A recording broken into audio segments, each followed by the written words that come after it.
Assalamualaikum warahmatullahi wabarakatuh. Perkenalkan, nama saya Pelangi Titian Cemara dan ini perkenalkan diri. Oh ya, saya Hairunisa.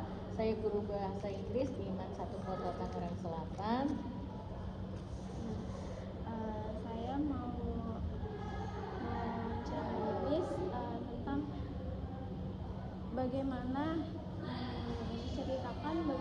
Miss menjadi seorang guru bahasa Inggris selama Miss berprofesi sebagai guru bahasa Inggris. Oke. Setelah mengambil pendidikan bahasa Inggris di S1, saya melanjutkan mengajar sebagai guru bahasa Inggris di beberapa tempat, dan saya sempat mutasi juga. Terakhir ini mudah-mudahan mutasi terakhir saya di IMAN 1 Kota Tangerang Selatan sejak tahun 2020 ya, dan sekarang sudah berjalan hampir kurang lebih 3 tahun. Selain itu saya juga beberapa kali mengajar di guru-guru privat bebas, terus online juga, sempat juga jadi dosen tapi hanya beberapa tahun ya. Seperti UMT, di UMJ juga sempat 6 bulan ya, tapi cuma 6 bulan doang. Udah itu karena nggak ada kontrak lagi, terus memang lebih fokus ke sekolah ya, jadi sejak saat itu udah nggak lagi, jadi fokus ke mengajar guru bahasa Inggris sekolah dan juga tutor online di Universitas Terbuka, dan juga nyambi sebagai di lembaga LPK Prakerja ya, GT Course. Kalau di UMJ dosen apa tuh? Bahasa Inggris waktu itu cuma sebentar ya, 6 bulan. Saya sama suami saya, kalau suami saya mungkin setahunan ya. Saya lupa, saya waktu itu mengajar grammar ya, kalau tidak salah mengajar grammar atau bahasa Inggris 1. Waktu itu sekjurnya masih Pujaitun.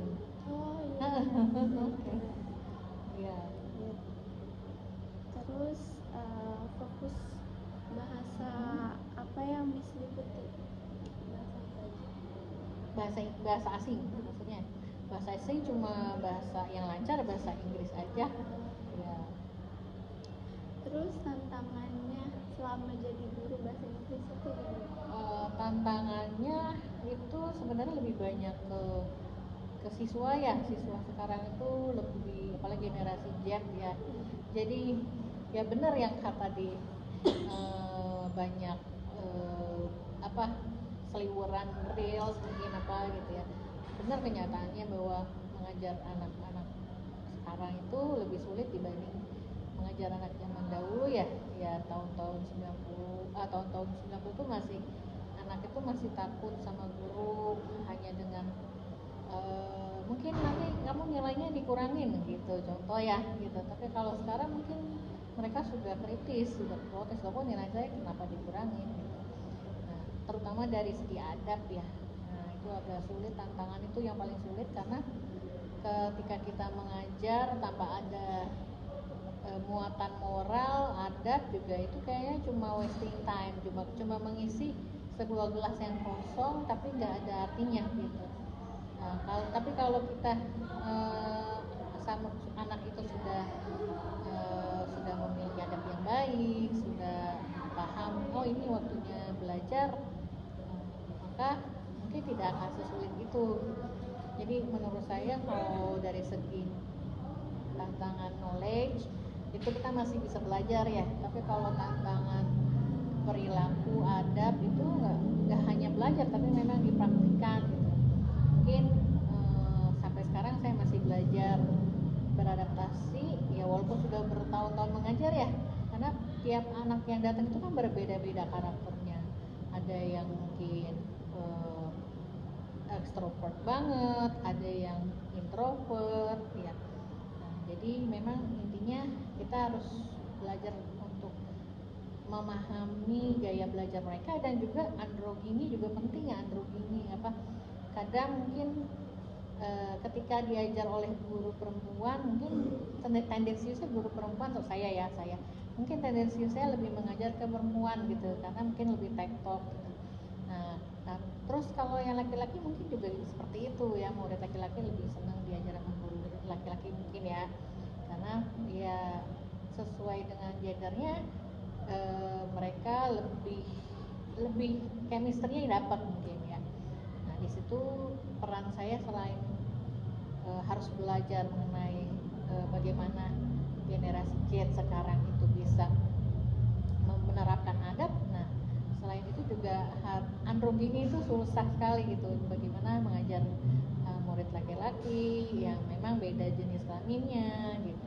Nah dengan murid yang perempuan, nah itu dan terutama bukan itu aja, level usia itu mengajar anak SMP sama SMA tuh beda gitu. Anak SMP masih bisa punishment itu masih berlaku, kalau untuk yang SMA mungkin mereka sudah mulai kritis, sudah mulai ada ada kayak pemberontakan ya, apa sih namanya, rebel gitu, agak rebel gitu. Jadi kita nggak bisa otoriter gitu, nggak bisa kamu nilainya nanti saya kurangin, nggak bisa, tapi kita harus mengajak mereka berdialog gitu, walaupun mungkin dialognya cuma satu arah.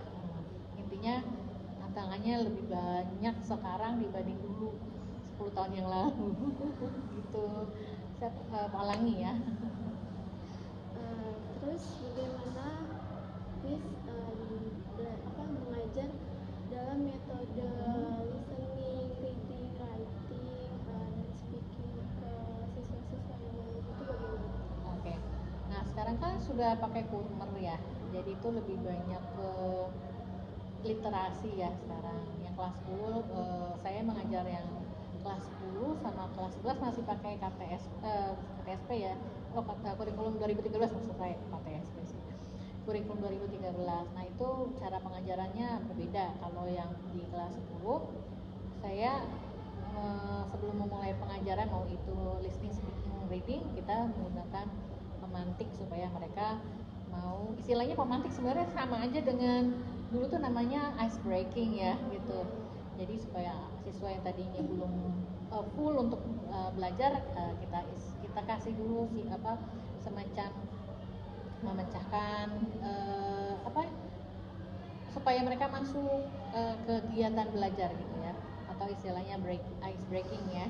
Nah kalau di kurikulum 2013 itu disebutnya ice breaking, kalau di Kurmer disebutnya pemantik. Kalau untuk di kelas 10 itu mengajarnya lebih banyak ke genre based approach. Jadi kita mengajar reading, mostly reading ya, disesuaikan dengan sintaksnya, walaupun mungkin masih beberapa yang kadang-kadang nggak sesuai dengan yang ada di RPP kita ya, nggak sesuai sekali. Kadang mungkin kondisinya anak-anak masih selesai pelajaran olahraga, nah itu nggak mungkin kan langsung tektok belajar reading gitu ya. Nah saya selipin dengan games atau ice breaking juga, mungkin sedikit kayak nyanyi-nyanyi ya, biasalah itu buat ice breaking aja. Jadi kalau di Kurmer lebih fokusnya ke reading ya, walaupun listening, speaking tetap ada, dan writing juga tetap ada, tapi memang anak-anak itu dibiasakan oleh saya untuk membaca teks yang sudah ada di buku paket dan di PowerPoint yang saya buat. Nah untuk yang kelas 11 ini saya, karena mereka parsial, jadi untuk listening saya mengajarnya dengan seperti biasa, pasti ada strategi sebelum listening, pre-listening. Nah biasa untuk pre-listening itu seperti pemantik juga ya, motivational strategies ya, supaya si siswa itu bisa masuk ke kegiatan mendengarkan yang intinya ya, atau kita sebut dengan why listening ya kalau untuk strategi listeningnya. Dan terakhir baru post listening, setelah mendengarkan listening kita suka memberikan refleksi, feedback, ini apa, tanya-tanya ya, saya tanya-tanya anak, kalau anak nggak bisa menjawab baru nanti saya jelaskan feedback dari gurunya ya. listening, kalau reading itu saya sudah mencoba, karena memang sekarang sudah UTBK juga, kebetulan saya ngajar kelas 11 ya gitu. UTBK nanti itu kan kelas lulus sebelum maksud saya pas mau kelas setelah kelas 12 ya UTBK ya. Nah itu kan mereka sudah menggunakan literasi ya. Nah jadi saya gunakan strateginya juga supaya cara cepat membaca, mencari gagasan utama, mencari specific information. Nah itu saya menggunakan strategi, dan saya perkenalkan nih. Biasanya saya mengajar ini di kelas 12, saya memperkenalkan strategi ini di kelas 12. Tapi karena saya pikir ini mungkin sudah waktunya untuk mereka belajar strategi membaca, karena selama ini mungkin mereka hanya tahu baca tapi nggak tahu strateginya. Jadi dari kelas 11 saya ajarkan strategi skimming, bagaimana membaca gagasan utama dengan cepat. Oh ini kamu harus cari kalimat pertama di setiap paragraf atau kalimat akhir gitu. Tapi kalau seandainya belum yakin, baca secara scanning gitu. Terus saya ajarkan juga bagaimana previewing dan predicting. Sebelum kita membaca, kita bisa dong menebak bagaimana ini teksnya, lihat dulu judulnya gitu ya. Jadi sedikit-sedikit ilmu yang saya dapat dari dulu pernah ngajar bimbel juga, nah saya masukin supaya mereka bisa membaca teks dan mengerjakan soal dengan cepat dan tepat. Untuk yang writing, saya kebetulan kemarin tuh lagi project analytical exposition text. Rencana mau buat buku sama anak-anak kompilasi kayak kelas 12 kemarin ya. Nah ini karena saya kelas 11, saya masukin ke kelas 11. Nah itu saya menggunakan mind map dan genre based approach juga.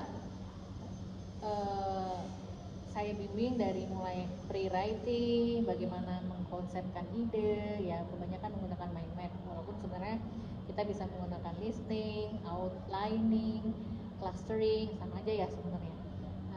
Terus setelah itu kita gunakan setelah mereka planning, mereka drafting, buat tulisan kasar sesuai dengan teknik menulis ya. Terus setelah itu saya lihat, saya koreksi, ada beberapa kesalahan grammar kan. Nanti saya kembalikan sampai proses revisi itu selesai dan publish. Nah ini sekarang sebenarnya sudah harusnya tahap publish, tapi kan kadang ada waktu-waktu yang memang di kegiatan sekolah ini lagi banyak macam-macam. Dari kemarin ada P5 PPRA gitu, ada aja gitu ya, jadi kepake waktunya. Nah jadi akhirnya mungkin publishnya belum, baru masih sampai tahap drafting. Kemungkinan sih semester depan mudah-mudahan sudah jadi bukunya, mudah-mudahan bisa dicetak gitu. Terus kalau yang satu lagi apa tadi ya, speaking ya, kalau speaking biasa saya menggunakan teknik guided speaking ya. Jadi kalau mereka atau impromptu kadang-kadang, jadi saya kasih gambar, mereka harus menjelaskan. Kebetulan yang di speaking itu lebih banyak di kelas 11 ya, karena materinya cocok untuk speaking itu. Contoh opinion, mereka kan harus mengungkapkan pendapat tentang sesuatu. Nah itu saya kasih isu, nanti mereka harus bisa menjawab isu itu. Contoh gini, what do you think about frugal living? Menurut kamu bagaimana tentang hidup hemat? Kan lagi ini nih, lagi ngetren nih sekarang nih ya frugal living ya. Nah banyak ternyata ada pro dan kontra gitu. Sama mungkin kemarin tentang offering ya, offering itu menawarkan bantuan gitu. Nah itu saya minta anak-anak untuk membuat dialog. Tadinya mau sempat bikin project juga tuh ya, sebelumnya kan pernah ya bikin project, project berbuat baik dalam satu hari gitu. Jadi mereka disuruh mengungkapkan offering, tapi sambil membantu kerabat atau mungkin teman yang membutuhkan dengan bahasa Inggris, dan divideokan. Tapi nggak sempet ya udahlah, next project aja. Mungkin itu saja, terlalu banyak nih ya. Terus apa saja pesan Miss untuk para calon guru bahasa Inggris? harus kuat mental karena dunia kerja itu keras. Kadang yang di buku nggak sama dengan yang di lapangan. Kita harus banyak belajar, banyak bertanya kepada orang yang lebih tua, minta sarannya, sama harus belajar androgini, karena mengajar bahasa Inggris itu bukan hanya knowledge, tapi kita harus tahu psikologi anak. Kalau kitanya belum siap, nanti akan berpengaruh ke anak based on my experience.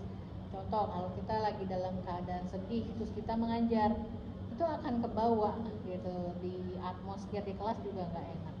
Nah itu susah untuk switch pindah. Nah itu yang harus profesional. Switch, kita punya personal problem, terus kita harus masuk kelas dengan meninggalkan itu semua. Nah itu perlu sekali profesionalitas yang tinggi.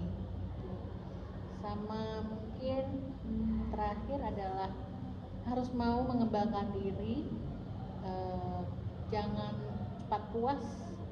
Belajar, saya aja sampai sekarang masih belajar, terutama jangan sampai kita tidak tahu TOEFL ya. Nah TOEFL itu penting banget. Nanti juga ketika kerja pasti yang di perusahaan-perusahaan tertentu yang bagus itu akan minta hasil TOEFL ya. Bahkan ada beberapa pegawainya kalau perusahaan yang bagus itu diberikan pelatihan TOEFL. Jadi kalau hari ini cuma puas, oh kemarin saya TOEFL-nya 500, itu kan cuma kan TOEFL hanya berlaku 2 tahun. Jadi kalau bisa mengupdate grade, mengupgrade TOEFL, kalau perlu jangan yang ITP aja, tapi yang memang dari ITS-nya itu ya.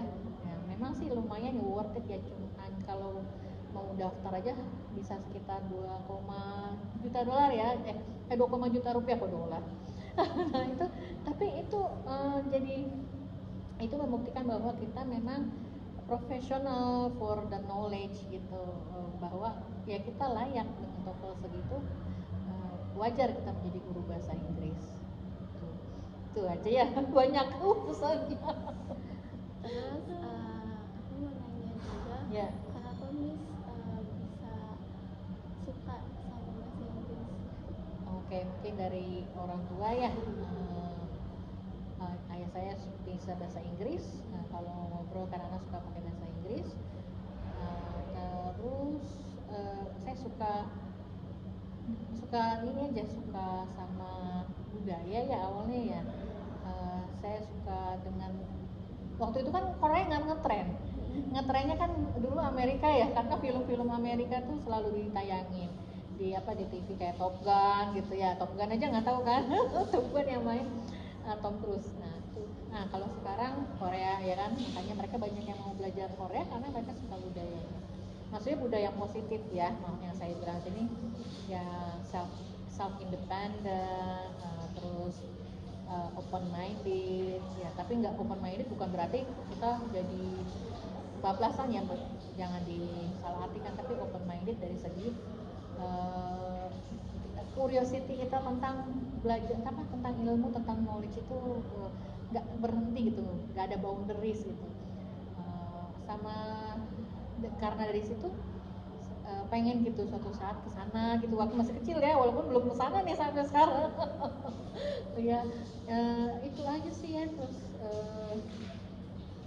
apalagi ya, ngelihat bahasa Inggris itu saya cinta aja, suka gitu kok, bahasanya itu beda gitu. Passion ya beda ya, passion, kalau orang udah passion tuh jelek aja dibilang cakep gitu. Iya. Iya, sama-sama. Sama-sama. Iya, terima kasih juga Pelangi. Sukses ya selalu di tempat kuliahnya. Jangan sampai jangan sampai berhenti cuma gara-gara nanti skripsinya susah ya. Nah itu, ini kalau sekarang kan masih smooth nih, everything smooth ya. Nanti tantangannya pas sudah mau skripsi ya kan, apa tuh ada, kalau sekarang kan modelnya apa tuh? Kalau kelas OTA, jadi kan ada sempro ya, semhas gitu ya. Ada nggak sih kalau sekarang gitu kan modelnya? Nah kalau dulu nggak terlalu ribet kali ya. kalau saya lihat-lihat ceritanya sekarang agak lebih ribet ya gitu. Ya semangat ya. Oke itu aja. Ya,